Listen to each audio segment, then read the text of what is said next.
திருமாலை தொண்டரடிப்பொடி ஆழ்வார் திருவரங்கத்து அரங்கநாதனைப் போற்றிப் பாடிய 45 பாசுரங்களைக் கொண்ட திவ்ய பிரபந்தமாகும்.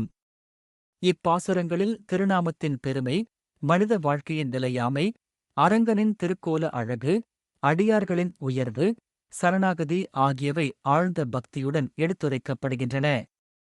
தனது குறைகளை மறைக்காமல் ஒப்புக்கொள்ளும் ஆழ்வார், அரங்கனின் கருணையே உயிர்களுக்கு ஒரே புகலிடம் என்று நமக்கு உணர்த்துகிறார். பகுதி 1. திருநாமத்தின் பெருமை. பாசுரங்கள் 1 முதல் 3 வரை. அரங்கனின் திருநாமம் பிறவித் துன்பத்தையும் மரண பயத்தையும் கடக்கச் செய்து உயர்ந்த ஆனந்தத்தை அளிக்கிறது. 1. அரங்கநாதா, உன் திருநாமத்தைக் கற்றுக்கொண்ட பிறகு எங்கள் புலன்களை அடக்கி கலியுகத்தின் துன்பங்களைத் தாண்ட முயல்கிறோம். அதனால் யமனுடைய ஊழியர்களையே வென்றவர்கள் போல் பயமின்றி நடக்கிறோம். மூவுலகங்களையும் உட்கொண்டு மீண்டும் வெளிப்படுத்திய ஆதிமுதல்வா, உன் நாமத்தில் எங்களுக்கு ஏற்பட்டுள்ள பேராவலை நீ காண வேண்டும். 2. அரங்கநாதா, உன் திருமேனி பச்சை மலை போல் அழகாக உள்ளது. உன் வாய் பவளம் போல் சிவந்தது. உன் கண்கள் தாமரையைப் போல செம்மையாக உள்ளன. அச்சுதா, தேவர்களின் தலைவா, ஆயர் குலத்தின் இளமகனே என்று உன்னை அழைப்பதில் கிடைக்கும் இன்பத்தை விட வேறு எந்த இன்பமும் எனக்குத் தேவையில்லை. இந்திர லோகத்தை ஆட்சி செய்யும் பதவி கிடைத்தாலும் அதை நான் விரும்ப மாட்டேன். 3. மனிதன் 100 ஆண்டுகள் வாழ்ந்தாலும் அதில் பாதி காலம் தூக்கத்திலேயே போய்விடுகிறது. மீதமுள்ள நாட்களிலும் சிறு வயது அறியாமையிலும் பிறகு நோய், பசி, முதுமை, துன்பம் ஆகியவற்றிலும் வாழ்க்கை கழிகிறது. அதனால் இப்படி பிறவி எடுக்க நான் விரும்பவில்லை, அரங்கநாதா. பகுதி 2. அரங்கனை மறந்த வாழ்க்கையின் வீண்மை. பாசுரங்கள் 4 முதல் 14 வரை. உடல் இன்பங்களிலும் உலக ஆசைகளிலும் காலம் கழிக்காமல் அரங்கனின் திருநாமத்தைப் பாடி அவனுக்கு தொண்டு செய்ய வேண்டும். 4. 3 எழுத்துக்களைக் கொண்டு உன் திருநாமத்தைச் சொன்னதால் கடுமையான பாவங்களில் இருந்த கத்திரபந்து போன்றவனுக்கு கூட உயர்ந்த கதி கிடைத்தது. இவ்வளவு கருணையுடன் அடியார்களுக்கு இரங்கும் நம் அரங்கனைப் பெற்றிருந்தும் மனிதர்கள் இன்னும் பிறவிச் சுழற்சியில் துன்பப்படுவது எவ்வளவு வருத்தமானது. 5. பெண்கள் தரும் இன்பங்களை நாடி பெரிய துன்பங்களைச் சுமந்து சாப்பிட்டு உறங்கி உடம்புக்காகவே வாடி வாழும் வாழ்க்கை பயனற்றது. துளசி மாலை அணிந்த அரங்கனுடைய அடியார்களுடன் சேர்ந்து பாடி ஆடி சேவை செய்து அந்த ஆனந்த அமுதத்தை அனுபவிக்காதவர்கள் வெறும் உணவுக்காக மட்டும் வாழ்பவர்களாகி விடுகின்றனர். 6. இந்த உடம்பு என்ற புறச்சுவரை அழகுபடுத்திக் கொண்டே வாழ்கிறீர்கள். ஆனால் மறுமைக்காக எந்தச் சேமிப்பும் செய்யவில்லை. ஒருநாள் இந்த உடம்பு சிதைந்து விழும்போது அதற்கு என்ன பயன் என்று அறிய மாட்டீர்கள். அறமாக நின்று காத்தருளும் அரங்கனுக்கு சேவை செய்யாமல் இந்த உடம்பையே அலங்கரித்து முடிவில் பறவைகளுக்கே இரையாகும் நிலைக்குப் போகிறீர்கள். 7. புத்தரும் சமணரும் கூறும் வழிகள் உண்மையான மார்க்கம் அல்ல என்று ஆழ்வார் வலியுறுத்துகிறார். அவர்கள் சொல்வதைக் கேட்டு அதை பின்பற்றும் மக்கள் உண்மையை அறிய முடியுமா என்று கேட்கிறார். என் தலை வெட்டப்பட்டாலும் பரவாயில்லை, நான் உண்மையைத்தான் சொல்கிறேன். வில்லால் இலங்கையை அழித்த இராமனே உண்மையான தேவன் என்று அவர் உறுதியாகச் சொல்கிறார். 8. அரங்கநாதா, சமணரும் சாக்கியரும் உன்னைப் பற்றி இழிவாகப் பேசுவதை நான் கேட்க நேர்ந்தால் அதைத் தாங்க முடியாமல் என் மனம் துன்பப்படும். அப்படிப்பட்ட நேரம் எனக்குக் கிடைத்தால் அங்கிருந்தே என் தலை அறுக்கப்பட்டாலும் பரவாயில்லை, அதுவே எனக்குச் செய்யத் தக்க காரியம் என்று ஆழ்வார் கூறுகிறார். 9. அறிவில்லாத மனிதர்களே, வேறு தெய்வம் ஏதேனும் இருக்கிறதா? துன்பம் வந்த பிறகே ஒருவனே பரமன் என்று நீங்கள் உணர்கிறீர்கள். அவனைத் தவிர வேறு தெய்வம் இல்லை. ஆயர்களின் மாடுகளை மேய்த்த கண்ணனான அந்த எம்பெருமானின் திருவடிகளை நீங்கள் வணங்குங்கள். 10. அவன் தன் அருளால் எங்கும் தெய்வ மகிமையை நிலைநாட்டினான். உய்ய விரும்புகிறவர்களுக்கு வழியாக திருவரங்கத்தையும் காட்டினான். ஆனால் நல்லவர்களே, நீங்கள் இதைக் கேட்டு அறிந்தும் கருட வாகனனான அவனை நோக்காமல் அவன் மார்பில் உறையும் திருமகளின் செல்வத்தை மட்டும் பார்த்துக் கொண்டிருக்கிறீர்கள். 11. ஒரே வில்லின் வலிமையால் கடலை அடக்கி உலகம் காப்பாற்றப் போர் செய்து அரக்கரின் அரசனான இராவணனை அழைத்த இராமன் நம் எம்பெருமான். அவன் உறையும் பெரிய கோயிலான திருவரங்கத்தைப் பற்றி நினைக்காமல், உள்ளத்தில் பக்தியில்லாமல் நீங்கள் உங்கள் காலத்தை வீணாகக் கழிக்கிறீர்கள். 12.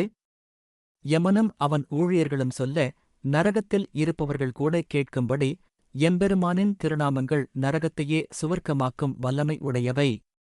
இத்தகைய அரங்கனை நினைக்காமல் சோர்ந்து வீழ்ந்து துன்பப்படுகின்ற மனிதர்களைப் பார்த்து அவர்களுக்காகவே நான் கவலைப்படுகிறேன். 13. அலைகள் மோதும் இந்த உலகத்தில் வாழும் எல்லா உயிர்களும் துளசி மாலை அணிந்த விண்ணவர்களின் தலைவனான அரங்கனை போற்ற வேண்டும். அறிவில்லாத மனிதர்களும் கூட அரங்கா என்று ஒருமுறை அழைத்தால் அவர்கள் அனுபவிக்க வேண்டிய நரக துன்பங்கள் எல்லாம் அழிந்துவிடும். 14. வண்டுகள் ஓசை செய்யும் சோலை, மயில்கள் ஆடும் சோலை, மேகங்கள் தங்கும் சோலை, குயில்கள் கூவும் சோலை, இவ்வளவு அழகானது திருவரங்கம். தேவர்களின் தலைவன் வாழும் அந்த திருவரங்கத்தை நினைக்காத முட்டாள்களுக்கு உணவு கொடுப்பதை விட அதை நாய்க்குக் கொடுத்தாலே மேல் என்று ஆழ்வார் கடுமையாகச் சொல்கிறார். பகுதி 3. அரங்கனால் மாற்றப்பட்ட ஆழ்வார். பாசுரங்கள் 15 முதல் 17 வரை. தவறான வழியில் வாழ்ந்த ஆழ்வாரின் மனத்திற்குள் புகுந்த அரங்கன் அவரை தன் பக்தராக மாற்றினான். 15. கருடக்கொடியை உடைய எம்பெருமான் உண்மையானவர்களுக்கு உண்மையாகத் தோன்றுவான். என்னைப் போன்ற பொய்மையுள்ளவர்களுக்கு அவன் எட்டாதவனாக தோன்றுவான். ஆனால் உய்விக்கிற ஒருவன் அவனே என்று தெளிவாக உணர்ந்தவர்களுக்கு எல்லா சந்தேகங்களையும் நீக்கி வெளிப்படையாக அருள் புரிவது திருவரங்கத்திலுள்ள அந்த அழகனே. 16. நான் முன்பு ஏமாற்றும் வழிகளில் நடந்தேன். கள்வர்களோடு கலந்து திரிந்தேன். பெண்களின் கயல் போன்ற கண்கள் என்னும் வலையில் சிக்கி துன்பத்தில் மூழ்கினேன். அப்படியிருந்த என்னை வா என்று அழைத்து என் மனத்திற்குள் வந்து தன்னிடத்திலான அன்பை பெருக்கி வைத்தவன் திருவரங்கத்தின் அழகன். 17. எனக்கு நல்ல பாக்கியமில்லை, தெளிந்த அறிவும் இல்லை, மனமுவந்து உன்னை போற்றவும் இயலவில்லை. என் மனம் இரும்பைப் போல கடினமாக உள்ளது. அது மெதுவாக உருகும்படி வண்டுகள் சூழ்ந்த சோலைகள் நிறைந்த திருவரங்கத்தில் உறையும் இனிய கரும்பு போன்ற எம்பெருமானை என் கண்கள் காணும் பாக்கியம் தர வேண்டும். பகுதி 4. பள்ளி கொண்ட அரங்கனின் பேரழகு. பாசுரங்கள் 18 முதல் 20 வரை. திருவரங்கத்தில் பாம்பனையில் பள்ளி கொண்ட அரங்கனின் திருமேனி அழகைக் கண்டு ஆழ்வார் உருகி மகிழ்கிறார். 18. குளிர்ந்த காவிரியின் அலைகள் மெதுவாக மோதும் இடத்தில் தனியாக அரசனாய் பள்ளி கொண்டு உறங்கும் தாமரைக் கண்ணனே என் எம்பெருமான். அவனுடைய பழுத்த கனி போன்ற செவ்வாயை என் கண்கள் கண்டபின் என் கண்களில் நீர் பெருகுகிறது. திருமாலே, இப்படிப்பட்ட நிலையில் நான் என்ன செய்வேன்? நான் பாவி அல்லவா? 19. மேற்கு திசையில் திருமுடியை வைத்து கிழக்கு திசையில் திருவடிகளை நீட்டி வடக்கை முதுகாகக் காட்டி தெற்கே இலங்கையை நோக்கி கடல் நிறமுடைய என் எம்பெருமான் பாம்பனையில் பள்ளி கொண்டிருப்பதை நான் காண்கிறேன். அதைப் பார்க்கும்போது என் உடம்பே உருகுகிறது. உலகத்தாரே, நான் என்ன செய்வேன்? 20. அலைகள் பாயும் திருவரங்கத்தில் பாம்பனையில் பள்ளி கொண்டு மாயனின் அழகிய திருமார்பு, மரகதம் போன்ற திருமேனி, தோள்கள், தூய தாமரைக் கண்கள், சிவந்த பவளவாய், மங்களகரமான திருமுடி, இவை எல்லாம் அவன் அடியார்களிடமிருந்து எப்போதாவது விலகுமா?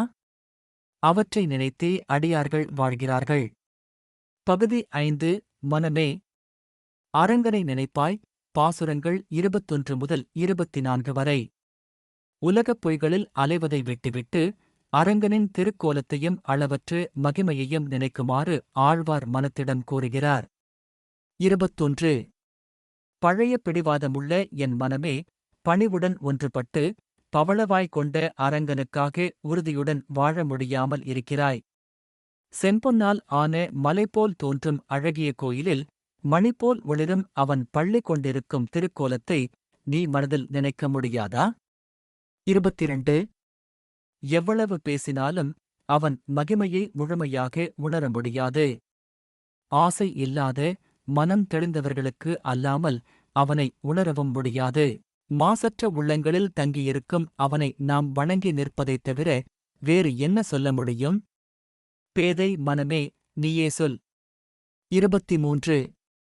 கங்கை விட புனிதமான காவிரியின் நடுவில் பெருகிப் பாயும் நீரால் சூழப்பட்ட அழகிய சோலைகள் நிறைந்த திருவரங்கத்தில் நம் திருமால் பள்ளி கொண்டு கிடப்பதைக் கண்ட பிறகு நான் அவனை மறந்து எப்படி வாழ முடியும்? அட, நான் எவ்வளவு ஏழை! 24. வெள்ளம் போல நீர் பாயும் விரிந்த சோலைகள் கொண்ட திருவரங்கத்தில் மனங்களைத் திருடும் அந்த கள்வன் போலிய எம்பெருமான் பள்ளி கொண்டு இருப்பதையும் அவன் தாமரையான திருமுகத்தையும் பார்த்த பிறகும் என் மனமே, அவனே பரமன் என்று நீ உணரவில்லை. இன்னும் பொய்யான விஷயங்களில் காதல் வைத்து உன் ஏமாற்றத்திலேயே காலத்தை வீணடிக்கிறாய். பகுதி 6. என் குறைகளும் ஆரங்கனின் அருளும். பாசுரங்கள் 25 முதல் 34 வரை.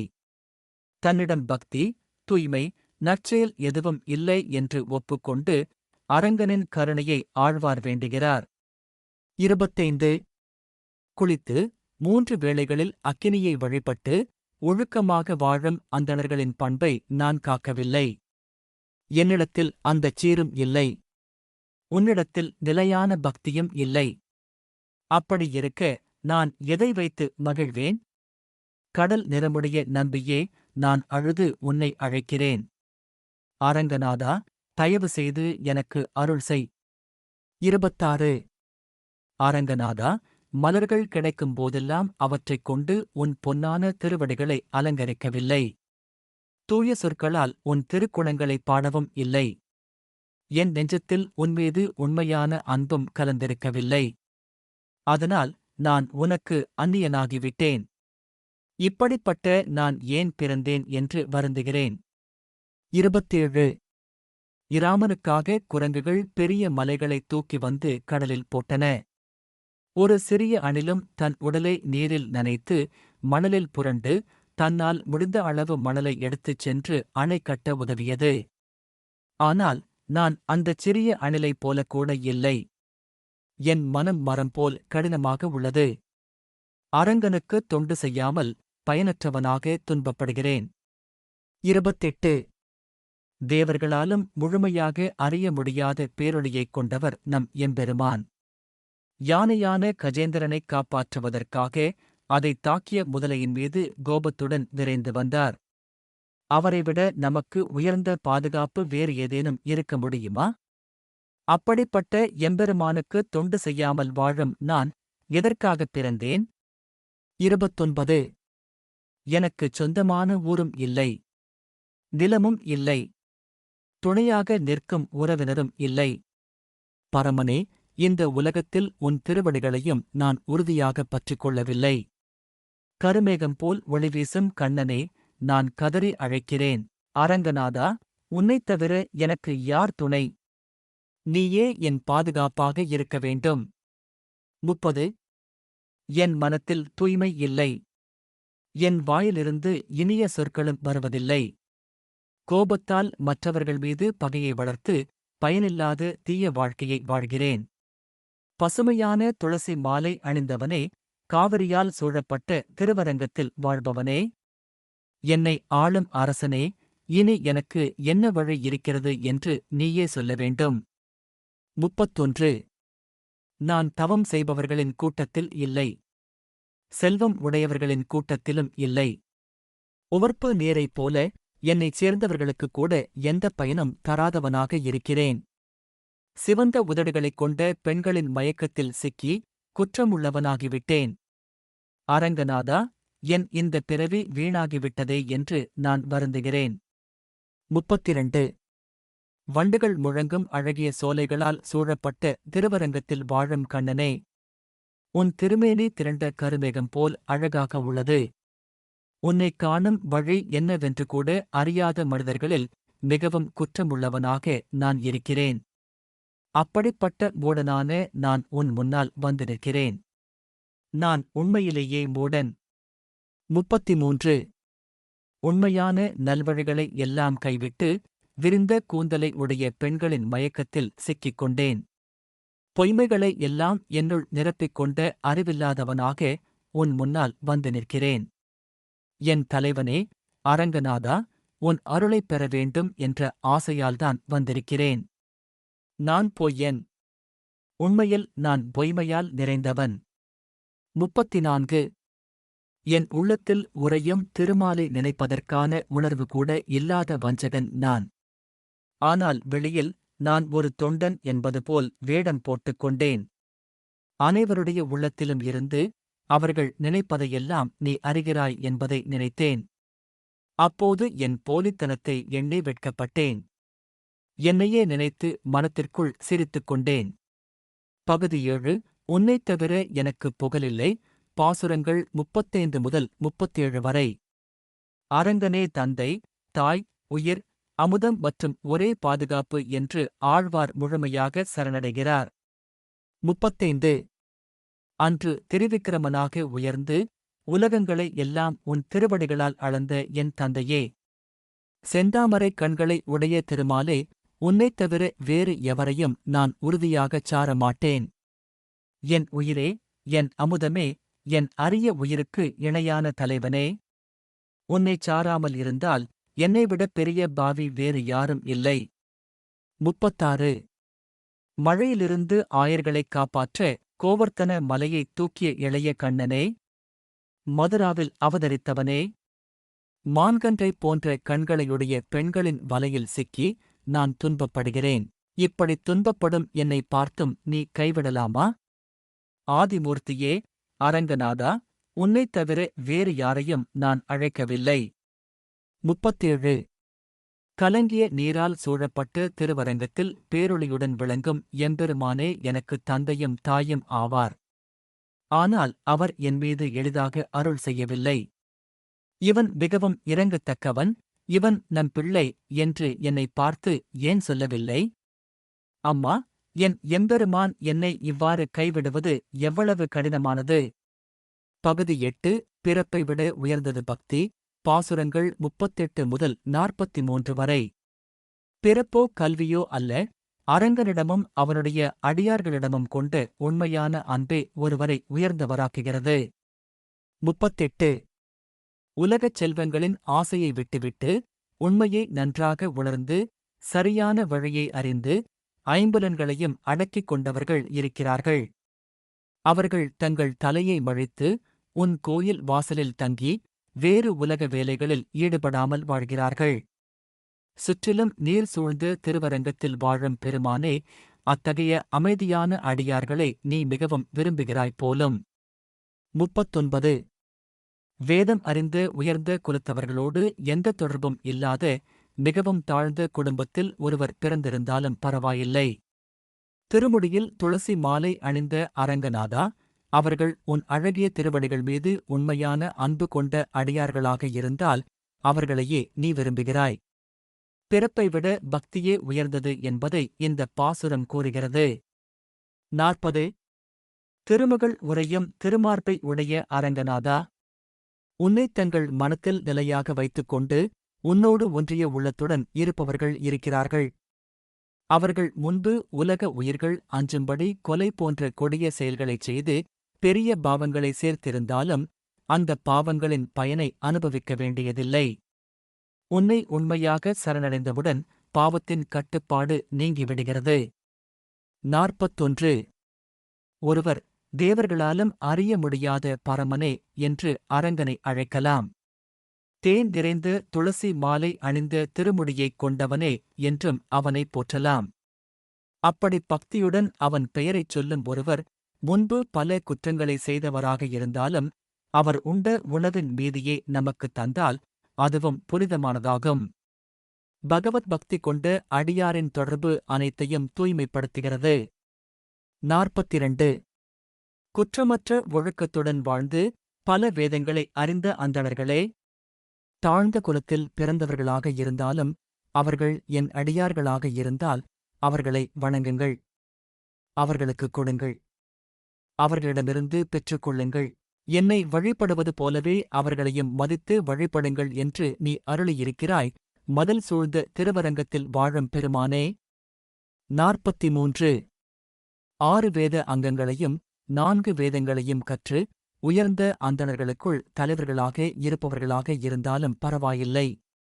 அவர்கள் உன் அடியார்களை இழிவாகப் பேசினால் அந்தக் கணமே அவர்கள் தங்கள் உயர்வை இழந்தவர்களாகி விடுகின்றனர். அவர்கள் மிகவும் தாழ்ந்தவர்களைப் போல கருதப்படுவார்கள். அரங்கநாதா, எம்பெருமானின் அடியார்களை அவமதிப்பது மிகப்பெரிய குற்றம் என்பதை இந்தப் பாசுரம் கூறுகிறது. பகுதி 9 அடியார்க்கு எளியவன் அரங்கன். பாசுரங்கள் 44 முதல் 45 வரை. பெரிய தேவர்களுக்கும் எளிதில் கிடைக்காத அரங்கன் உண்மையாக அழைக்கும் அடியார்களுக்கு உடனே அருள் புரிகிறான். 44 கங்கையைத் தன் சடையில் கொண்ட சிவனும் பிரம்மனும் உன்னைக் காண வேண்டும் என்று எண்ணற்ற காலங்கள் தவம் செய்தார்கள். அப்படித் தவம் செய்தும் உன்னை எளிதாகக் காண முடியாமல் அவர்கள் வெட்கத்துடன் நிற்கிறார்கள். ஆனால் தேவர்கள் அனைவரும் வியக்கும் வகையில் துன்பப்பட்ட யானையான கஜேந்திரனுக்காக நீ உடனே வந்து அருள் செய்தாய். அத்தகைய பேரருளாளனான உன்னை நான் என் பாதுகாப்பாக நினைக்கும் பாக்கியம் எவ்வளவு பெரியது! 45 செல்வம் நிறைந்த வெண்மையான மாடங்களைக் கொண்ட மதுரை நகரத்தில் பெரிய கவளம் உண்ணும் குவலயாபீடம் என்னும் யானையைக் கொன்றவன் கண்ணன். அந்தக் கண்ணனாகிய அரங்கனைப் பற்றி அவனுக்கு தொண்டு செய்வதையே வாழ்க்கையாகக் கொண்ட தொண்டரடிப்புடை ஆழ்வார் இந்த திருமாலைப் பாடினார். தான் பாடிய இப்பாசுரங்கள் எளிமையான சிறிய கவிதைகளாக இருந்தாலும் நம் எம்பெருமானுக்கு அவை மிகவும் இனிமையானவை என்று ஆழ்வார் நிறைவு செய்கிறார்.